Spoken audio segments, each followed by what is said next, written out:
Bismillahirrahmanirrahim. Assalamualaikum warahmatullahi wabarakatuh. Perkenalkan, nama saya Nadia Tasya dengan NIM 19020500089 Prodi PGMI. Di sini saya akan menjelaskan mengenai materi macam-macam teknik evaluasi pembelajaran. Sebelum kita memasuki materi inti yaitu macam-macam teknik evaluasi pembelajaran, alangkah baiknya kita mengetahui terlebih dahulu apa itu teknik dan apa itu evaluasi. Jadi, teknik dapat kita artikan sebagai alat-alat atau cara-cara, bisa juga dengan kata lain yaitu metode-metode. Sedangkan evaluasi adalah suatu proses yang sengaja direncanakan untuk memperoleh suatu informasi. Selanjutnya kita masuk ke materi inti yaitu macam-macam atau jenis-jenis teknik evaluasi itu sendiri. Jadi, teknik evaluasi dalam garis besar terbagi menjadi dua. Apakah itu? Ada teknik tes dan juga ada teknik non-tes. Dan teknik tes itu terbagi-bagi juga. Begitupun dengan teknik non-tes itu sendiri. Baiklah, kita akan membahas lebih lanjut mengenai jenis-jenis evaluasi pembelajaran. Yang pertama yaitu teknik tes. Metode ini digunakan dengan menggunakan alat penilaian berbentuk tes. Jadi ada bahan-bahan atau alat-alat yang digunakan dalam metode tes evaluasi pembelajaran. Selanjutnya, pembagian dari teknik tes. Teknik tes juga terbagi-bagi atau banyak macam. Yang pertama ada yang namanya tes seleksi. Tes seleksi ini digunakan untuk calon siswa atau bakal calon peserta didik yang mendaftar ke lembaga formal. Terus ada yang kedua yaitu tes awal. Tes awal biasa disebut dengan sebutan pre-test. Jadi tes ini biasa digunakan oleh guru pada pertengahan pembelajaran atau memberikan siswa soal-soal mengenai materi pembelajaran yang telah dipelajari. Selanjutnya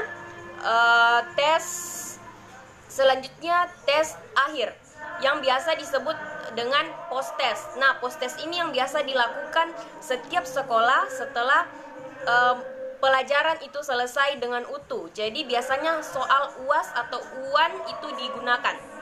Selanjutnya tes diagnostik. Nah, tes ini biasanya digunakan untuk mengetahui kelemahan-kelemahan siswa. Sehingga jika kita mengetahui kelemahan siswa, kita dapat memberikan pendekatan yang lebih tepat kepada siswa itu sendiri. Selanjutnya tes formatif.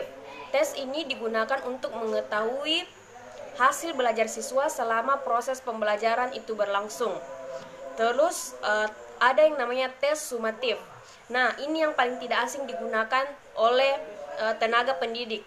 Karena tes ini merupakan tes akhir dari proses pembelajaran. Selain teknik tes, ada juga teknik non-tes. Nah, teknik non-tes itu sendiri juga terbagi-bagi.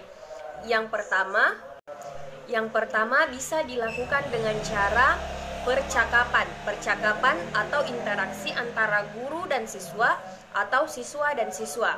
Jadi guru bisa mengamati bagaimana cara respon siswa terhadap guru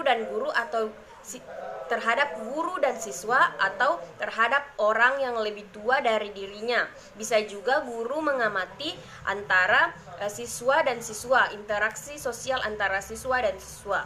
Kedua, bisa dilakukan dengan cara observasi atau pengamatan. Jadi pada dasarnya pengamatan dapat dilakukan di setiap waktu dan di tempat mana saja.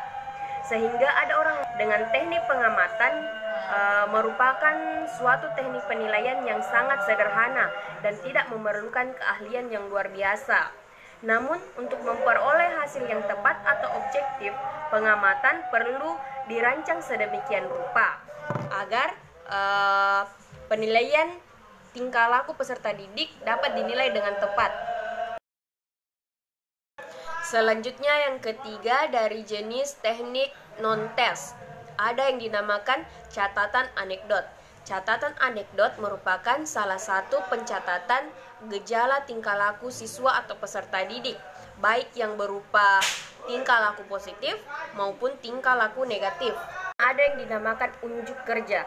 Unjuk kerja merupakan penilaian yang menuntut anak didik atau siswa untuk melakukan tugas dalam perbuatan yang dapat diamati. Misalnya melakukan praktek menyanyi atau praktek-praktek yang lain. Selanjutnya ada yang dinamakan hasil karya. Hasil karya adalah hasil kerja anak didik atau siswa setelah melakukan suatu kegiatan, dapat berupa pekerjaan tangan atau karya seni. Baiklah, saya akan menyimpulkan dari materi yang telah saya jelaskan. Jadi kesimpulannya adalah teknik evaluasi pembelajaran itu hanya terbagi dua. Ada teknik tes, di mana teknik tes ini terbagi tiga.